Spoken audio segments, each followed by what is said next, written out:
Hey, welcome in for episode 3 of the Breakfast Burrito. We thank you for joining us today. It is 10 a.m. here on the East Coast. I am DJ Yoakley, and my broadcast partner for the Breakfast Burrito is the one, the only, the voice of East Liverpool. It is Mr. Tommy Pease. Tommy, what's up, brother? Good morning, sir. How are you? Doing well. Yourself? It's a nice introduction there.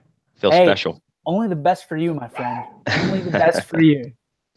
Hey, Liverpool and Salem last night. We saw that Liverpool coming up on the short end of the stick there.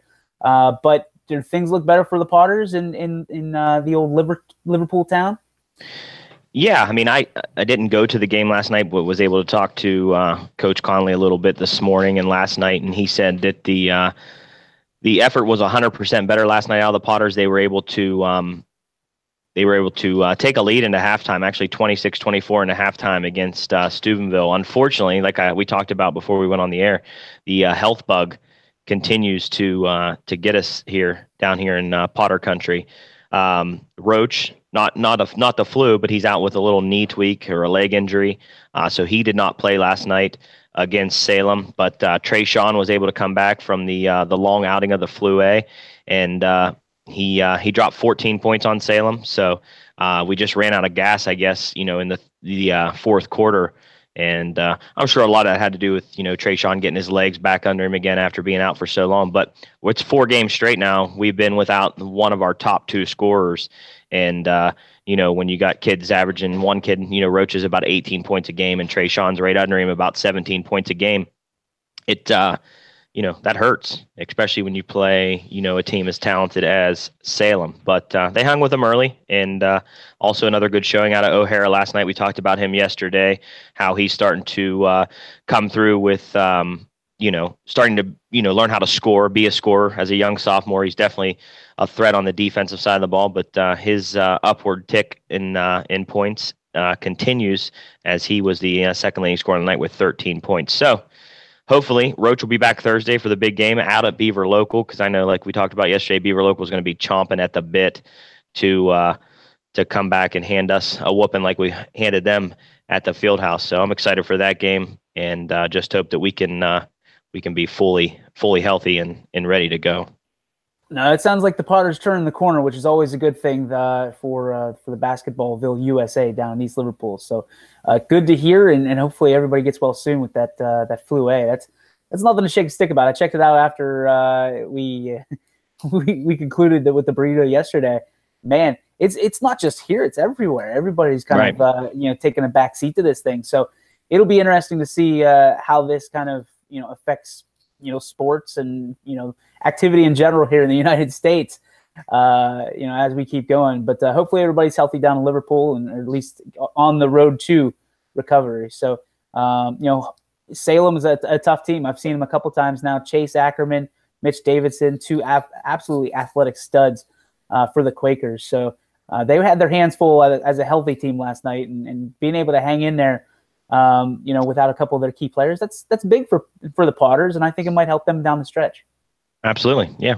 Anytime, when you're as young as East Liverpool is across the board, and then when you throw in the health issues, I mean, just keeping that game last night a game, like you said, especially with 2 kids that are, pretty much athletic freaks for Salem, it's a good showing. Coach was happy. So, even though you come on the wrong side of the win-loss column, it's still, after 2 or 3 disappointing outings, it was good to see him get back and, be competitive on that end. So, hey, as long as Coach Conley's happy, we're all happy. So we'll take this one, one game at a time on the road back to the win streak. So I had the chance to announce the boys game, Ursuline versus South Range last night, and it was incredible. I'll tell you what, it was a decent crowd on hand in the Thriller Dome, and South Range came out slow. They started out with a 3-0 lead. They came out slow. I think it was they trailed by 6, 7, 8 points. They didn't crack double digits until about a minute to go in the second quarter. So Ursuline was able to hold them, but the final score was 36-35 in overtime. South Range comes away with the win over the Irish, and I came away really impressed with both teams. It looked like South Range, every time they had a chance to give up, they just kept fighting. And for the Irish, they just are so athletic, so incredibly athletic, and they really stuck to the game plan that LeBray brought in a few weeks ago, and just be athletic. If you can beat South Range, if you have any chance of beating South Range, you're just going to have to be purely more athletic than they were. And Ursuline came in and they wanted to be athletic. They were athletic, but I think so much emphasis was put on that LeBray game. They've watched it probably, the Raiders have watched it probably over and over. Coach Cullen has, absolutely dripped it into their minds that, we've got to be able to beat these teams and get the signature win, especially given that they're not in a conference. I mean, imagine playing all these games without a conference championship to win, without a league championship to win, and no banners to hang other than the one in the tournament. So hats off to the Raiders last night. It was an incredible victory for them, an overtime thriller in the Thriller Dome. Oh man, the Thriller Dome. Yeah, and it was lived up to its name last night, huh? Oh, it does, and it's almost a nightly basis, man. It's incredible to see and to watch this team develop. As they're kind of on the, I guess, older side. You have a few seniors, a couple juniors. One of their key players, Jackson Anderson, was out last night. I think he had the flu bug going for him. So, it was key seniors like Brandon Youngs able to step up, Mike Cunningham. And at the end, Brennan Toy, a senior who also plays football. I'll tell you what, man, there was he went up for a layup. He just laid it up short on the left side. It was rebounded by Ursuline. Whoever, I think it was RJ Clark, brought it down. And while he was scouting out what was in front of him, Brennan Toy came around the backside because he was right by the padded wall there, snatched it out of his hands, does a fadeaway jumper, and I think ties things up for South Range to take that baby into overtime. So wow. Well played game. Yeah, well played game, and one that good South crowd Range, there last night. It was, and I'll tell you what, the student section always impresses me at South Range. They're very Duke-esque. The Cameron Crazies over there, but right, I like that. They're always into it. They're always into it, and I think if you have a good basis, if you have a good, exciting student section, that kind of sets the tone for the rest of the crowd. And the rest of the crowd was into it last night. And obviously, a huge game and a game that went to overtime. But at the same time, man, it was big. So hats off to South Range. Hats off to Ursuline. We're looking to bring them into the fold here at YSN. So we'd love to bring some of their exciting brand of football, basketball, soccer, whatever they want to bring to the table. But the Raiders able to pull one away last night. And our hats off player of the game for G. Burbick Farms. It just tastes better is Brennan Toy. So hats off to Brennan. His jersey will get hung later this afternoon, and we had a great interview with him. And dude, just a lot of great basketball last night. I'm looking at some of these scores. Canfield 62-48 over Boardman. Sebring falls to McDonald 84-41. The Rebels fall to Newton Falls 73-58. The Springfield Tigers 88-73 over Mineral Ridge. Southern Local falling to Lisbon 81-60. Columbiana loses a close one, man, 53-52 to United. Wow. I bet that was a game. We'll have the Clippers on Friday night on YSN playing Latonia. So you haven't said the one that was the biggest surprise to me yet. After I got it. I think I'm bringing it. So here we go. It's Toronto 66-43 over Latonia. You already said the 68-47 Quakers over the Potters. And I think this is the one you're alluding to, 57-53. The East Palestine Bulldogs over the Wellsville Tigers. How about that? That's crazy. That is crazy. You want to talk about athletic. I mean, the Bulldogs are athletic. You saw them up close in person. They're athletic. But, man, Wellsville, they're a perennial powerhouse. They play. They just play. They ball. And with Coach Bug, I mean, they're just always in the game. And for Palestine to pull that off at home, is a big win for them. That's a signature win on the road to the tourney. Oh, I totally agree. East Palestine is very, very athletic. You've seen East Palestine, East Liverpool game at the Fieldhouse at the Holiday Classic. That was the night that Trayshawn Jackson went berserk. Yeah. And, and just when you look at the score, you think, wow, thought Wellsville would be able to handle East Palestine, pretty well. But Palestine, the Bulldogs, you're alum. You're an alum from there, and they must have came to play last night to take the 4-point victory over Wellsville. So hats off to East Palestine. Now here's the question for me, and basketball and especially high school basketball a hell of a lot better than I do. But what I'm seeing in these gymnasiums is essentially, I mean, you go from the younger leagues of running plays and all of this, prepping and preparation. I still think the preparation's there, but what I'm seeing more than anything in these gymnasiums with these high school teams is just letting them play, just letting them ball, kind of street ball-esque. Some of these teams come in, and I don't think they have any plays. I think they just say, hey, here's our game plan, go attack it. You know what I mean? Yeah. Cover the point guard, double cover that guy, play zone defense. But as far as offensive plays, it's almost becoming a lost art. What's your take?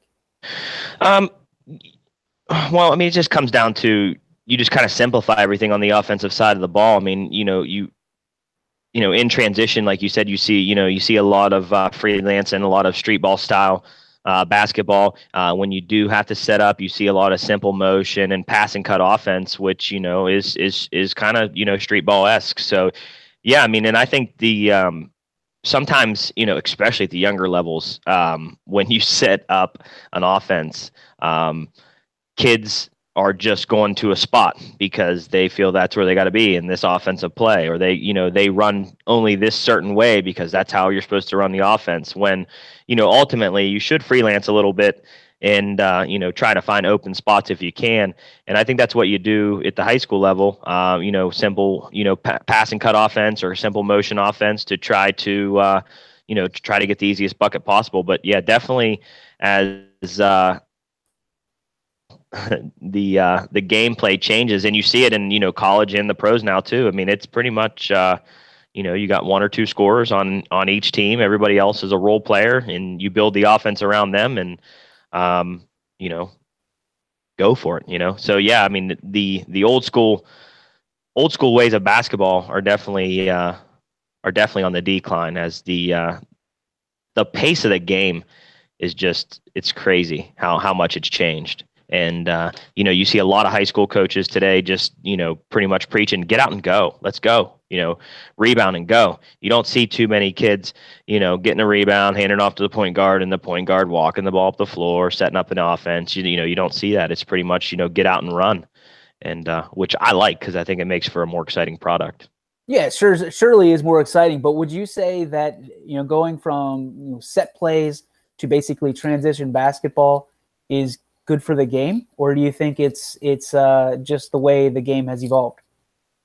I don't think like set plays are going away, or but I love transition basketball. It's the most exciting, right? I mean, it's it is. It's NBA, right? So and you see it more and more in college too. The college game is heading in that direction as well. So I mean, I like it personally. I'm sure there's a lot of people out there that don't like it, because there's a lot of, baby boomers or elders that don't like the NBA product because it's not what it was when they were big into it like we are. But, yeah, I like it. I'm a fan. The basketball purists probably don't like the transition game. No. Because of the way it is. It's a chess match. That's the way that most of these games are supposed to be played. Football, baseball, basketball, wrestling. I mean, you name it. It's always a chess match. And essentially, it's strategy. It's mind versus mind. And now it's turned into basically who's got the best tools, who's got the most tools. Well, it's more about athleticism than anything. Like who has the, you said it earlier talking about Salem. I mean, who has the best athletes, and might not be the best basketball player in the world, but if you're athletic and you're talented and you got all the tools or the skill set to, be elusive on the basketball court or make things happen on the basketball court. I mean, coaches are going to feature those players, and that's what you're seeing in today's world is, hey, who's our athletes? Who's going to make things happen for us? Let's put the ball in their hands and let's go, let's roll. And, sometimes you will see teams that, try to slow the pace down, try to set up offensively, with a game plan around an offensive set. But usually those teams are unathletic basketball teams, and not saying unathletic, but they don't have, those top athletes on the squad to, take over a game like James Harden did last night, by the way, with 60 points for the Houston Rockets. So like, it's crazy. It's different, but it's nuts. So that's going to wrap up our local look around the area here. And now we turn to our regional wrap. So, I mean, this is a perfect transition. You go from, no pun intended, transition, but you go to you go from what we have in high school basketball to a devastating blow for the Cleveland Cavaliers last night. I mean, they're already in turmoil. They already were pointing some fingers at this guy, Kevin Love, out 6 to 8 weeks with a broken hand. So yep. it's gonna be interesting to see if the Cavs become even more of a trade deadline threat, to bring people in. But I don't think that an injury like this helps their cause for what they're trying to get, because now they're going to have to give up a lot more, because I think they were actually looking at the possibility of giving up Kevin Love in a trade to make their team better. So it'll be interesting to see what the Cavs can do now and what the I guess idea is moving forward for this basketball team. Yeah, it's a big loss for the Cavaliers. I know there's a lot of drama in Cleveland, and like you said, a lot of it might be, around Kevin Love at times. But they lost to the Pistons again. They lost again last night. 20 losses on the season for the Cavaliers is it's insane. And I'm not sure that it's almost defensively is where these guys are missing it. You know what I mean? They put up 114 points last night, but gave up 125 to the Detroit Pistons. So it's going to be an uphill battle for the Cavaliers as the season progresses. And then you throw the fact that, you just lost Kevin Love for 6 to 8 weeks. The uphill battle just got even more of an uphill battle. So I don't know. I mean, it's going to be tough for Cleveland. Hopefully, with good amount of games left here in the NBA regular season, we can see the Cavs try to put together, some sort of run and some sort of mixture that they can put on the court that's going to work. I'm sorry, that was Sunday. They played the Pistons. I apologize for that, but no, they played them last night. Did they play them last night too? They did. Yeah, Kevin had 5 minutes, no points, no nothing. Oh, that's right. Yeah, they played him Sunday and Tuesday. Okay. Yeah, yeah. I mean, here's the thing: if you lose somebody that's giving you 28 minutes a night, 18 points a game. He's field goal. He's almost 50%. He's about 40% from three. He's bringing you almost 10 rebounds a night, about 2 assists a night, and almost a steal a game. So, I mean, you take away somebody like that, no matter if it's Kevin Love or anybody, it could be the nameless gray face, as Tomlin always says. You take away somebody out of your lineup that brings that kind of energy and those kind of numbers, it's going to hurt you. I mean, those players just don't kind of grow on trees in the NBA. Right. Oh, yeah, you're right. You're absolutely right. I'm trying to see here if Blake Griffin played it all last night, and he did not. No, I can't imagine he played right off the jump. But I mean, he's coming. He's coming, and I think he's definitely coming. And I think that the East is going to be shaken up a little bit because the Pistons got everything from that trade, and I don't want to say the Clippers got bamboozled, but man, it's not looking good for them. They're in a absolute rebuild mode, and like we talked about yesterday, I don't want to get too far down the rabbit hole, but I mean, they're looking for something in the offseason, and if they're looking for LeBron, I think they're looking in the wrong direction. Well, I actually seen something yesterday, and take it with a grain of salt when you see something on social media, but the fact that the Clippers pretty much, emptied their talent pool out there, it's, somebody in the LeBron James camp said there's no way he would even head to the Clippers now. So, yeah. Like we talked about yesterday, if he's leaving somewhere, he's going somewhere that he can win a championship, and going to the Clippers is not the answer. So now he's got what? He's got 3? LeBron's got 3? LeBron has 3, correct. Okay, so he's chasing 6. He's got 3 more to get, and he's not getting any younger. And I'm not saying anything because he's still putting up unbelievable numbers and in the MVP race every single year. However, I mean, we talked about yesterday, as you get older, things slow down a little bit, and it's only going to take a little bit, one wrong move, and he's out for, 6 weeks, a month, a year. It could be anything. So he's got to go and really look at his situation And right now, you look at where the Cavs are. I mean, they brought Thomas in. They had the big Kyrie trade. All the drama around that situation. And now I saw something the other day on a poll. I don't know if it was on Facebook or Twitter, but should the Cavs trade Thomas? And it's like, wait a minute. The guy's only played for a month, I think. Right. You still got to give this team a chance to gel. And I don't know if you're a big hockey fan, but the Pens are in the same situation where, they're coming off championship after championship after championship. And now, fatigue's starting to play in. And whether you believe it or not, these long seasons take their toll on the body. So it'll be interesting to see if the Cavs can continue after long stretches. I mean, what are they, 3 straight finals, for the Cavaliers right now? Correct. Yep. And I mean, LeBron trains year round anyway, but playing those games really start to take their toll. And I think you're seeing a little bit of fatigue and a little bit of, okay, we think we can get it going whenever the time is right. Well, boys, you got 20 losses. The time is now. Time to go. Let's go. Put the pedal down. That's the thing I think will hurt the Cavs in the long run. If they do put a little run together and these guys start to gel a little bit, LeBron has been historically a guy who is not going to play, ton of minutes in the regular season when not needed to. I mean, he's playing close to 40 minutes on a nightly basis. And so, I mean, like you said, the wear and the tear on his body is definitely going to play a factor as the season progresses. But we know when you got 20 losses and you're actually, you're battling for playoff positions, the man's got to play. I mean, he's the star. He's your best player, and he's got to be on the floor. But he's not a young whippersnapper anymore, and 38 minutes a night is going to take its toll on his body as the year progresses. So hopefully, like you said, they can start to gel. Let Isaiah Thomas do his thing, try to figure out what works best for this team. It's definitely going to be, like I said, an uphill battle without Kevin Love, but as time progresses, hopefully the Cavs can get back on track, because I'm a big LeBron James guy. Not a big Cleveland guy, but I love LeBron James. Well, let's figure this out. So here's a question for you, Tommy. I don't know if basketball has a wins above replacement like baseball does, but if they did, here's my dog. Here's my dog.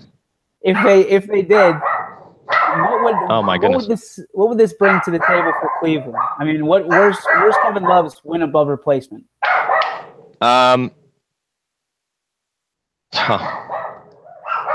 Say that again. Kevin Love's what? This dog's driving me nuts here. Yeah. So what was his? How many losses if they lose Kevin Love?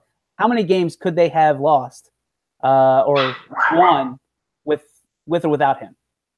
Well, I mean, they're better with him. There's no doubt about that. I mean, they're definitely better with him. But this dog's driving me. At least your dog don't bark. Your dog walks up and down the stairs the whole time. My dog's over here barking. I got a little poodle dog. My wife just left for work, and he don't like it. So, Kevin, I might like their lineup better without Kevin Love, to be honest with you. They're gonna have to play a little bit more of a faster pace game, I think, without Kevin Love. The lineup's going to be a smaller lineup. I'm not a big fan of Tristan Thompson, but last night after Kevin Love goes out of the game, Tristan Thompson comes in and he puts 27 minutes up, which is more than what he's seen pretty much all year. Isaiah Thomas, 33 minutes last night. Then J.R. Smith, Dwayne Wade, Kyle Korver got 24 minutes last night. So, I mean, that's after Love broke his hand.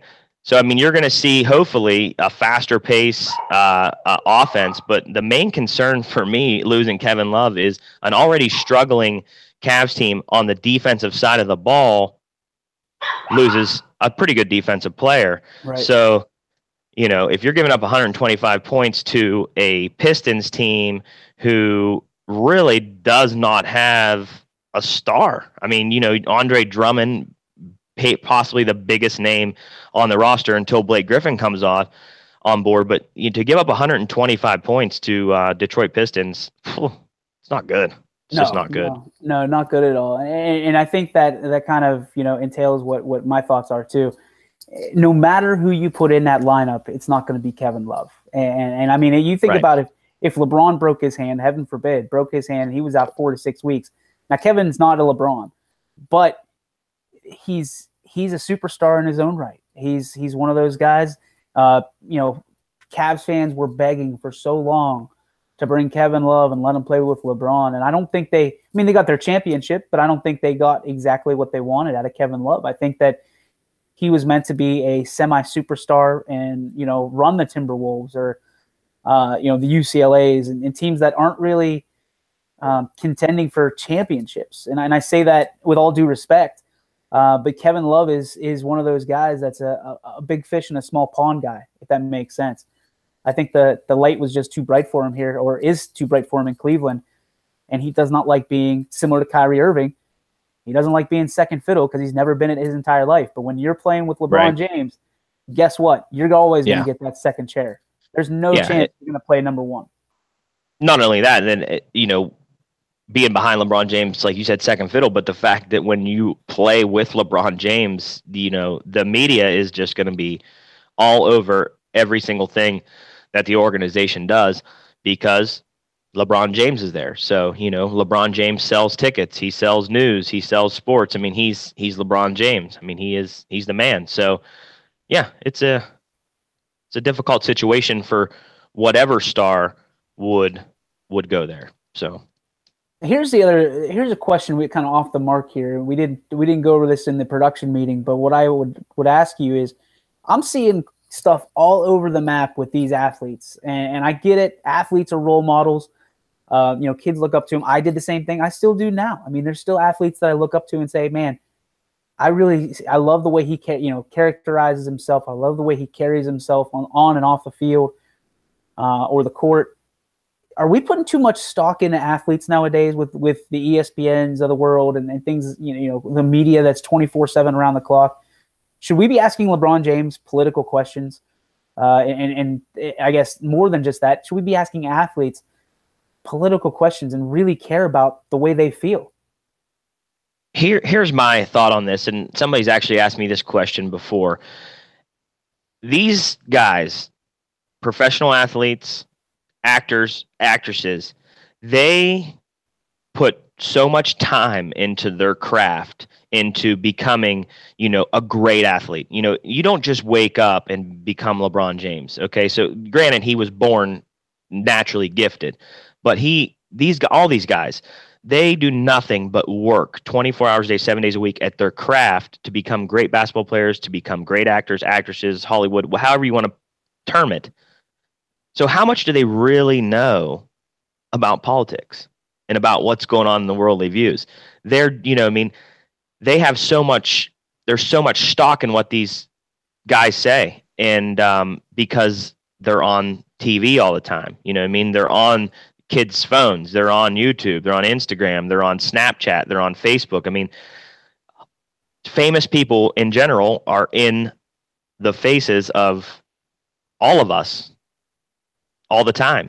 So, but how much do they really know about what goes on, in the political world or in the political media, so to say?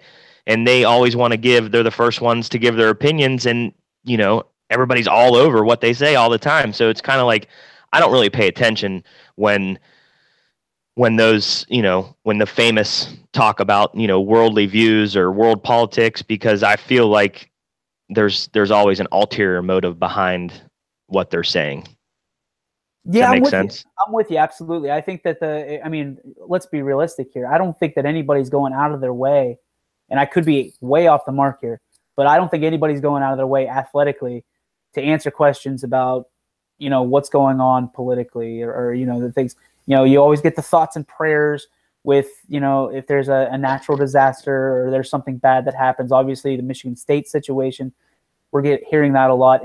And that is directly a connection to an athletic program. However, when you have, I guess we'll just keep using the LeBron scenario. If you keep having LeBron James asked about, all of Donald Trump, or I guess President Donald Trump's, details on his everyday life, and it's just, I guess I'm in the minority here. I don't care.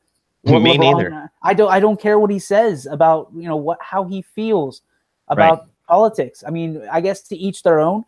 And I guess that's why it's so frustrating when you're on social media. And obviously with what we do, we're on social media all the time trying to highlight and, shine a light on the good that is, high school, local, regional athletics. Where on social media, it's just an outpouring of I'm right, you're wrong. You don't know what you're talking about, posting up stuff about, and we'll talk about this a little bit in the State of the Union. We're just going to dip on that a little bit. But man, we're relying on athletes to engage and influence the way we feel about the world of politics. That might be a problem that, when you got one finger pointed that way, you always got four fingers pointed back the other way. I think that's an us problem as opposed to a them problem, if that makes sense. Yeah, you're right. You are absolutely right. But unfortunately, it's the world we live in today, and you just kind of gotta take it with a grain of salt. But I'm not even sure that, like you said, they're always asking them about President Trump, or what do you think about this or that, or worldly view. I don't even know if these guys care. Not just necessarily LeBron James. Like, is that really on the forefront of his mind? Is that really what his message he's trying to get across when his team's lost 20 games this year? Ask the guy about relevant information to his craft and what he's doing. Don't ask him questions that really me and you don't know the answer to. So why is LeBron James, who is putting 18 hours a day into his craft, going to know about, unless he's sitting there watching CNN or Fox News all day, which if you watch CNN and then you watch Fox News, you're getting two different stories anyway. So it's confusing. I love it. I love watching Fox News, especially after the State of the Union. You watch Fox News, man, Trump was great, right? He was amazing. You go flip over to CNN, Trump was terrible. It's crazy. This world's nuts, man. We'll touch on that in just a little bit, just to kind of close, the door on this one. Man, I gotta say, like, again, you don't care, I don't care what athletes do, but you and I both know that it's just about clicks, and it's just about selling papers or selling magazines or selling your headlines. Because I get it. I understand being in the media a while, you're looking for that hook. And, if he goes, 20 points, 10 rebounds, 3 assists, whatever he does that night or whatever that athlete does, that doesn't exactly sell what you're trying to do. That doesn't put your name in lights or your face out there. And something like this, if you're the guy or gal that, bleeds this story through and gets LeBron to give you a soundbite and people care about it, you get the credit. So I get what the reporters are trying to do. I don't agree with it. I think that if you're a sports reporter, stick to sports. I think if you're an athlete, stick to sports. No comment has never been more relevant in this world, because it's not your job. It's not your place. It's not your job description to weigh in on those things. And I get it. You want to, and you're more than welcome to on your own time. And if people really care about what you think, then yeah, maybe, you touch on it a little bit. But man, every day we're hearing about what LeBron thinks about this and what LeBron, like, he needs his own show. Just go, like, somebody just throw him his own show, and then we don't have to do this. We don't have to go through this anymore. And you can see how bad the ratings will be. Hey, listen, we'll bring LeBron James on the Breakfast Burrito, and he can talk all he wants about politics and worldly views. That goes against everything. We'll take the hits. I know, but we'll take the hits, right? I mean, that's what you're that guy. I'm that guy. We'll take it. Hey, that's and bring Tim Hortons with you. And bring your Tim Hortons iced tea with you. Yep. All right. And a burrito. We're all about politics this show. We try to stay away from it as much as we can, but it is all about politics this morning, man. So you go from, Kevin Love to, do athletes really matter in the political realm, to the issue at hand in Cleveland, which is a mess, an absolute mess. For years, going back to when I was a huge Indians fan, about the 94, 95, 96, when it was all I could watch on TV. When the Pirates, the Albert Bell era, is that when it was that? Albert Bell era. And Albert Bell is still to this day my favorite all-time player. Really? Yes. Yeah. I don't have a strong strong meter for for people like that. You know, I was an Albert Bell guy when he ran over Fernando Vina at second base. It got my motor going. So to this day, Albert Bell should be in the Hall of Fame for what he did on the field. I guess part of the time, 70% of the time, and not what he did running over Fernando Vina and it was a Hannah Storm he ran over in his car. So, I mean, I'm an Albert Bell guy through and through. But the one thing that Albert Bell had that is the talk of the town right now is that Chief Wahoo on the hat and on the sleeve is no longer after 2019. After 2018, I guess. The Cleveland Indians are doing away with Chief Wahoo. So this is going to be our social stamp of the day, and we want everybody to weigh in. Is it Chief Wahoo, meaning you want it, or Chief Woe, as in you could live without Chief Wahoo, it doesn't matter. Here's my beef, Tommy. Here's the beef of the burrito, if you will. Dude, getting away, losing the logo means nothing if you're still called the Indians. People are still going to be offended no matter what. So why are you just doing something, and forgive me, folks, for the language, why are you doing something half-assed that essentially isn't going to matter? You're still the Indians. You're still, unless you change it to the Cleveland Tribe, and then you've got all kinds of other problems now. But yeah, then you're still an Indian reference. Yeah, you're Indy. You already have one team without a logo in the Browns, and I don't care. I mean, you want to talk about that elf, the bulldog, get that out of here, right? You don't have a logo. If you got 17 logos, you don't have one. The Indians now will not have a logo, or they'll go with that block C, which I'm not crazy about, man. A mascot is made to be a mascot. It's a pirate, right? Right. I get the pirate B. There's history. There's tradition behind it. But there's tradition behind the Indians and having Chief Wahoo as that logo. And if we're all about being, politically correct, and this was part of I'm hearing this is part of the agreement for them to get the All-Star game in 2019 at Progressive Field in Cleveland. It's just a mess. Like, why are we going after, a team like that for just a logo? Yeah, some people are going to probably disagree with me on this, but here's the thing.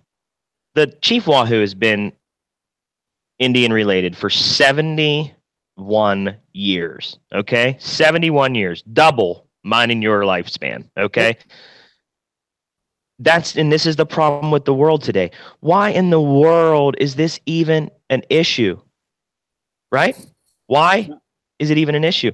71 years this thing's been on the hats, on the logos, on the uniforms, whatever, on T-shirts, everything. So now today in a liberal world, this is a major issue, and I just don't understand it. It just does not make sense to me. It's nonsense. They're making a mountain out of a molehill. Pick and choose our battles. There's so many issues in the world, in our country today, that could take forefront over Chief Wahoo on an Indians hat or uniform. Stuff like this just absolutely drives me nuts, because I think it's nonsense. And, they went 71 years with this on their hats and helmets and T-shirts and apparel. And now today, they're taking it away.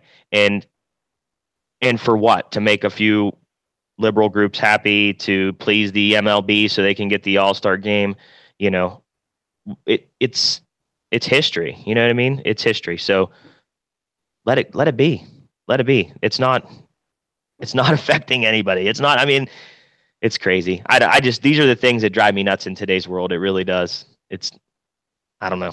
It's only a matter of time, my friend, before we see the Buccaneers, the Pirates, the Raiders, you name it, Cavaliers coming over on boats, and they are pissed because we have we based a bunch of our teams off of. Yeah. So I can't wait till that day. And the Bears all the Bears out there are going to get together and revolt against the Chicago Bears, and all the Lions are going to get together because these animals' right activists are going to say that we can't have lions on the uniforms. The Lions aren't going to be happy about this. Listen, it's BS. It's all liberal BS, and I hate to keep saying that because that's a political term, but it really is. It's liberal BS. So it'll be interesting.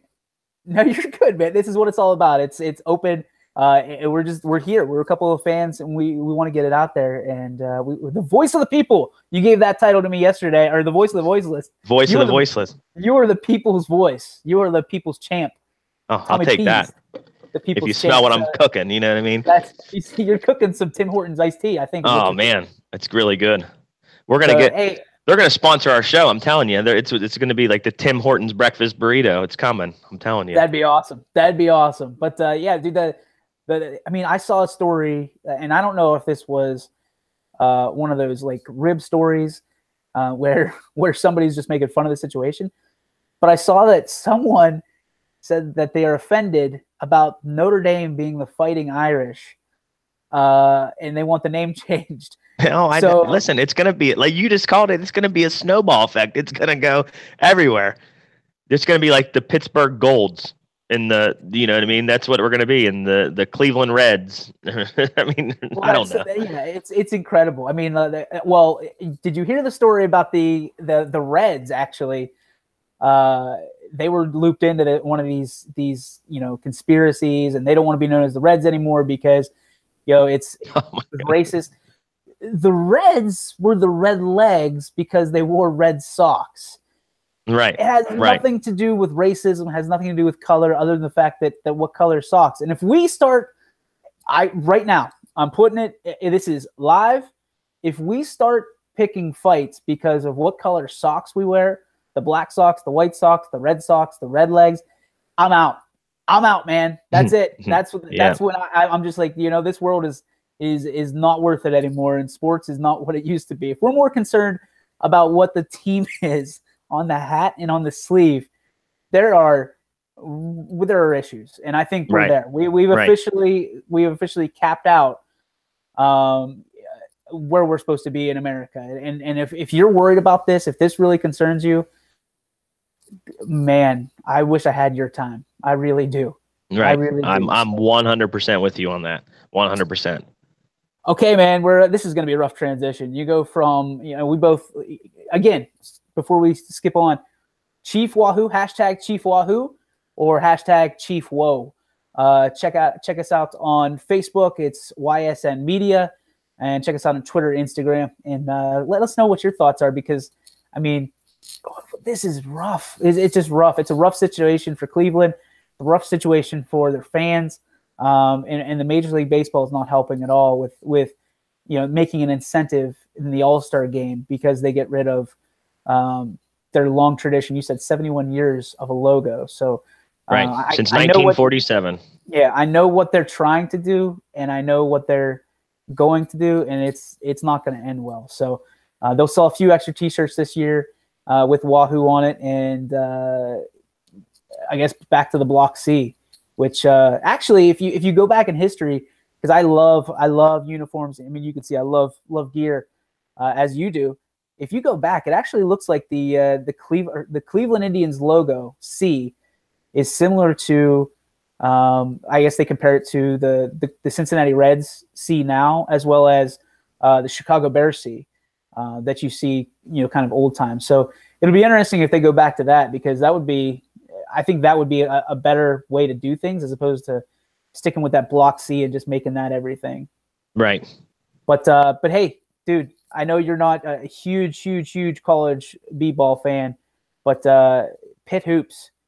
I heard a story. I was listening to 93.7 The Fan in Pittsburgh, up and down yesterday in my travels, and Pitt hoops is in trouble, man. They were once a very storied program, and almost a stamp every single season to be in the big dance. They're a train wreck. They're a dumpster fire. They're whatever you want to call it. And regionally here, there's a lot of fans that just don't care about college basketball if it doesn't have to do with Pitt or what used to be West Virginia. So what's your take on kind of like not having a team around here locally, other than, I guess, Ohio State, if you want to go down to Columbus, to root for? Well, it's not good. I mean, it's not good for our local area, I guess you could say it has economical impacts as well too. But Pitt basketball, I don't follow. I do watch a lot of college hoops on ESPN when they have the games of the week and stuff like that, just because I love basketball. But Pitt is really struggling. They have 0 wins in conference, 0 wins in conference, and that's not good. They're 0-9 in conference, 8-14 on the season. So it's just it's going to be an uphill battle for Pitt, but it all comes down to recruiting. You know what I mean? It's so hard for Pitt, like you said, perennial powerhouse for years in NCAA basketball, but it's so hard for these guys to become elite basketball programs in the NCAA now just because of recruiting. You look at Duke, they just signed 3 of the top 5 100 recruits in the country. So out of the top 100, they got 3, but those 3 were in the top 5. Incredible. That's crazy. And I don't know if you've seen, Zion Williamson, who was one of their recruits. If you're at home or you're bored, just type Zion Williamson in on YouTube, and he's the next Michael Jordan. He is the next LeBron James. This kid is absolutely special.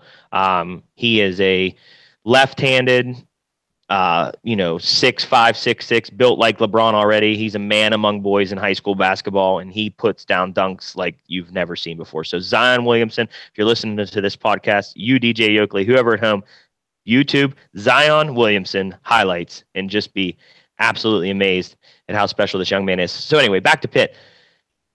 You got to have the studs, and it's with any any sport. You got to have the studs. You got to have the athleticism, the talent to win basketball games. And unfortunately for Pitt, their recruiting has been subpar, and it shows inside their record in conference and outside of conference. So it's just, I feel bad for the Pitt Panther fans, but maybe one day they'll get back to being a perennial powerhouse. But as it looks right now in the short term, it's not going to happen. So. No, I think I think when it happened, I'm not that I'm a know-it-all, but I kind of alluded to when Jamie Dixon was released or fired, or however you want to say, that he was kind of moved on from the program. I said, be careful what you wish for, Pitt fans, because I think that Jamie Dixon did a lot more for that program and holding it up on a house of cards than we knew about. And I think the proof is in the pudding. And I think the biggest hit for Pitt, now I know that she's a first-year athletic director here with the program, and she's doing a fantastic job. But coming out last night and reading through kind of the transcripts of what she said, and she's trying to say we're not going to make any harsh or rash decisions. And I'm paraphrasing, obviously, here. Right. We're not going to make any harsh or rash decisions in the midst of a basketball season. Against Kevin Stallings and the head coaching and the coaching staff and the players. But she also didn't give that vote of confidence that I think she either needed to do or say that, we're keeping our options open. Basically, she played politics and she sat on the fence last night. And I think if you read through the lines or read between the lines, you can see that the writing's on the wall for Kevin Stallings because he's just not getting it done. Yeah, I agree. In Kevin Stallings' defense, they are in probably the most elite basketball conference in NCAA basketball, but at the same time. But you know what? They were once elite. They were once elite, and that was the whole idea behind it, and is going to the ACC and saying, "Hey, we're Pitt basketball. We go to the dance every year. We typically win a game or two in the tournament. We're contenders." And all right, so let me ask you this question. Yes, sir. DJ Yoakley, you are an elite high school basketball player, okay? Yep. And you're going to go play in the ACC, all right? Yep. You have your pick between Duke, North Carolina, or Pitt. Who are you picking? Well, I'll make it easy. It's not Pitt. Right, exactly. But I think that's one of those scenarios. But it depends on each family, each family's beliefs. Because I feel like I'd rather go win a championship with my teammates and play at a higher level, and hopefully even if I'm at this level, if I'm playing, I don't know if you've ever read any of John Maxwell's books, but the law of Leadership the lid, 101. Yeah, the law of the lid. If you're here and you don't have anybody above you, you're never going to get better. So if you open up your lid, if you were able to do that and be around players that are better, coaches that are better, that make you better, then yeah, you're gonna go from a 6 to a 9. But at the same level, there's people around. I've played with them. I've played against them. You know them. You see them every day in professional sports. They would rather be the best player on a terrible team than be a mediocre player on a championship team. Yeah. And that's just the way it is. And that's not my beliefs. I'm all about, I love winning. I love winning. Besides my wife, my family, and my business, I love winning right there, right underneath everything else. Right. But as a competitor, dude, Pitt's not competing. They're just not. If you have zero, you said 0 conference wins in the ACC. Zero. It means every single team, you're looking up at every single team in your conference, and you are not better on any night than them. That is bad. There needs to be a shakeup. There needs to be a change. And I don't believe now I know I'm taking your time, but I don't believe that Jamie Dixon ever had 0 conference wins. And I could be way off, but I would take that to the bank. Yeah, I'm it's not in front of me, but I would definitely say that he definitely had conference wins in his run there at Pitt. The only bad thing, when you I'm looking at the ACC conference right now. I talked about Duke, North Carolina, and all that, but which is kind of Virginia, not known as a powerhouse basketball program. They're 9-0 in conference and 20-1 on the regular season. So, I guess there is hope for Pitt, but it all starts up front with recruiting, man. You gotta get, you gotta get some recruits. And let's be honest, I've been to the University of Pittsburgh many times, whether it be, to the medical center or just to be around the college. It's not a very, I don't know, modernized, easy to get around university. So it's got to be hard to convince, recruits when you go down to Chapel Hill and walk around that beautiful campus on a flat level ground. And then you come here to Pitt and, I don't know. It's got to be an uphill battle to recruit, but what makes it easier to recruit is winning games. Absolutely. So yep. It's got to start there. I'm with you, man. All right. We got two. But winning. Oh, so good. No, I was just gonna. You talked about like winning. Winning is important. I don't like losing. I do think you got to be a good loser before you can be a good winner. Sure. But that comes back to our society today. We kind of over the past maybe 20 years or so, we've haven't put an emphasis on being a winner. Because that's the problem. Everybody wins in today's world, right? Everybody's a winner. Everybody gets a trophy, and I'm a firm believer that has actually set us back as a society, because we can sugarcoat it for our youth all we want and give everybody a trophy and everybody's a winner, but at the end of the day, life's about winning and losing, and you're going to lose a lot more than you win in life. And that's why I love the game of baseball, because the game of baseball is a game of failures. You know what I mean? You have to learn to fail before you can succeed in baseball. Some of the greatest baseball players of all time, they fail 70% of the time. There's 70% failures. So I don't know. It's a culture that's been developed in our country and around the world, I guess, and we got to do something about it, because we got to teach the importance of being a winner. And I'm a firm believer in that.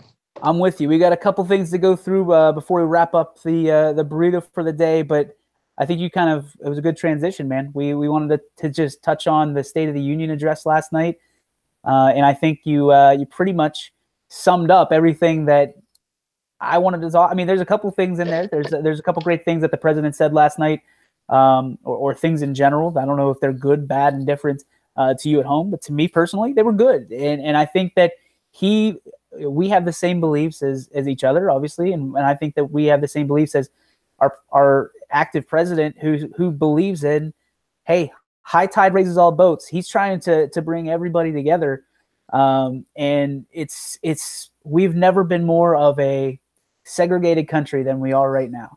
And I think you hit the nail on the head. We are not a very humble group of people here in the United States of America. There's still, portions of the country that are, but as a whole, I think we're not only divided, but I think we're kind of full of ourselves, and we're more ready to help other countries and their situations than we are to help ourselves. And when you're doing that, when you're putting all your eggs in the other basket and you don't have any eggs left, and there's nobody that's going to give you eggs, because let's be real, Tommy, nobody's out there giving us any handouts. No. If you're not willing to put yourself and your family and your country first, you're setting yourself up for failure. Yeah, I totally agree. I totally agree. Everybody, in the world today, everybody seems to want something for nothing, and that's not a recipe for success. I mean, it's a recipe for disaster. And I feel like after listening to Donald Trump and watching the State of the Union last night, I just feel like we've lost a lot of common sense approach to what we do in everything in this country. You know what I mean? Maybe we overthink a little too much about everything, and we try to simplify everything to almost to overcomplicate it. We simplify so much that we overcomplicate everything, and it's just, I don't know. I got two young kids. I have an 11-year-old boy and 8-year-old daughter, and it concerns me that where the world's heading today. I just I feel like we've lost, like you said, family first, and I feel like this country's lost a lot of that family first value, and hopefully that I was a Trump supporter. I'll say it. I voted for Trump, and I supported him all the way through his campaign. Now, granted, do I think that the guy is a little too harsh sometimes, and maybe he runs off at the mouth on social media a little more than he should and say some things that he shouldn't? But I truly believe that he has the best interest of the American people at heart, and it shows in what he's doing. I mean, if you look at the economy as a whole, and what he's done for small businesses and the tax breaks for the American people, it's just he's a little different than what a lot of people are used to on the political realm, especially on the liberal Democratic side, and they're not happy about it because he's trying to change the game basically, and it's just creating a lot of controversy in our country. But yeah, I don't know. I mean,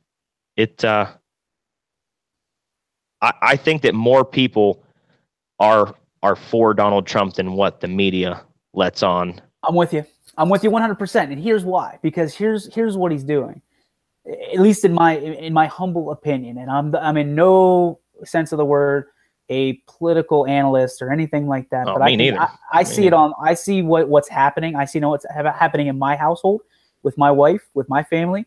I see what's happening in our friends, in our communities. And here's what I'm seeing. This guy promised a bunch of stuff when he ran.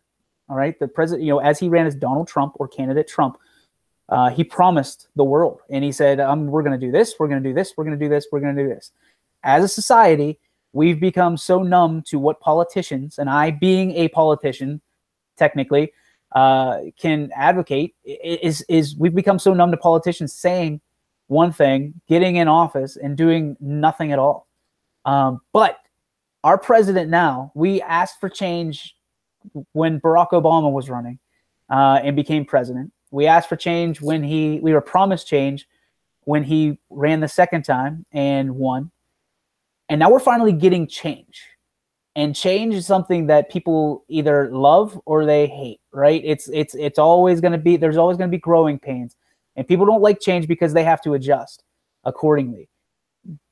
The president now is bringing change, and he's bringing change in a big way, and he's making Americans, he's making America great again. And there's no simple way to America put it. First, right? Yeah. He's all the promises that he promised us when he was running, he's delivering on. This country needed a businessman at the helm. We didn't need somebody who was a PR guy, somebody to make us look cool, somebody to make us look fresh, somebody to make us, we're America, check out our swag. No. We don't care about swag. Mark Cuban said it best when he goes, swag isn't what you wear. Swag is telling everybody else what they can wear. That is swag. Yeah. America, right. That's good. America is where, and it's weird using a Cuban quote and talking about Trump. But I mean, I think they're so alike that they just don't, Cuban doesn't like Trump and his belief. But at the end of the day, dude, you and I as small business owners, you and I as Americans and people who want to put family first, want to put our country first. Our beliefs are we've got to be first in order to do that. We'll help people. I'm more than happy to help, and you're more than happy to help people however we can, as small businesses, as a family, as a unit, as a person, as a humanitarian. We will help, but you can't help somebody when you're in a bad situation. And I think that's what Donald Trump and our President Trump now understands, is to help people when you're in need of help yourself doesn't help anybody. Right. Yeah, you're exactly right. You're exactly right. We got to quickly get, because we're up against the clock here, but we got one more topic that I wanted to quickly discuss. And man, we talked about it, I think, on day one of the burrito, and the blockbuster trade last night while you were sleeping was Alex Smith is now a Washington Redskin, and that means Kirk Cousins is a free agent. He goes wherever the hell he wants. So the Cleveland Browns, I heard on TV this morning, the Cleveland Browns were not even in the discussion because Alex had a chance to essentially say where he was going, and they said Cleveland, and he's like, "Nah, I don't think so. I'm good, man. I still want to play a little bit longer," he said. So if you're Cleveland, I mean, they said all the destinations. There's a great story on ESPN right now about all the destinations that Cousins could go to. Cleveland's on the list. Miami's on the list. New York Jets are on the list. New York Giants are on the list. Denver's on the list. All these teams need a quarterback. There's going to be a sweepstakes. Make no mistake about it for Kirk Cousins. What does this mean for Kirk Cousins? What does this mean for the draft? First of all, I'm really surprised that Alex Smith is heading to Washington. I mean, I do not by any means think Alex Smith is a terrible quarterback or a bad quarterback. But here's the thing: Alex Smith is a game manager. He's not a playmaker. He's not a game changer. He's a game manager. And it worked out really well in Kansas City because the whole entire time Alex Smith was in Kansas City, he had elite running backs, whether it be Kareem Hunt this year, Jamal Charles. Prior to that, he always had an elite running back, which Washington doesn't have. They don't really have an elite running game, but just surprised that Alex Smith went there. As far as Kirk Cousins, he's going to get paid, and he's going to get paid handsomely. Do I think he would be a good fit for Cleveland? Yeah, I actually do, because Cleveland has a great running game. I know Isaiah Crowell handled, a bulk of the carries this year for Cleveland, but Duke Johnson is legit. And when they realize that he can be an every down back and be that dual threat running back that can pass catch out of the backfield and carry the load, they're going to be dangerous, because you got Josh Gordon on the outside now, really all in a decent defense. I mean, like, their defense, it wasn't ranked in the top half of the league, but they're not bad. They're young. So I would, Kirk Cousins would probably be a good fit for Cleveland. Other than that, I don't really see where else he could go that would be, where he could go and turn around a franchise. I mean, besides the Jets, maybe they're in the market for a quarterback, or even Buffalo, because I know that, they're not big fans of Tyrod Taylor in Buffalo, but we'll see how that falls out. But yeah, I was really surprised that Alex Smith was going to Washington, because I think that that's not really a good fit for the Redskins, but they're going to pay him. They're going to pay him handsomely, and now it's just a question of where Kirk Cousins ends up, and the Browns should be all over that, because the Browns are sitting in a good spot right now with two of the top 5 draft picks, or 2 of the top 3 draft picks this year. Yeah, 2 of the top 10 for sure. I think it's like 2 and 5, or 2 and 6, or 2 and 7, something like that. Okay, so yeah, 1 and 7, so if they could get Cousins without, giving up any of those other draft picks to anybody, they're sitting in a good spot. Well, that's the thing. You got a franchise quarterback and 2 top 10 draft picks. I mean, what more do you want? The Browns are full of talent. They absolutely are full of talent. And I think that you want to go from 0 to 60 in Cleveland.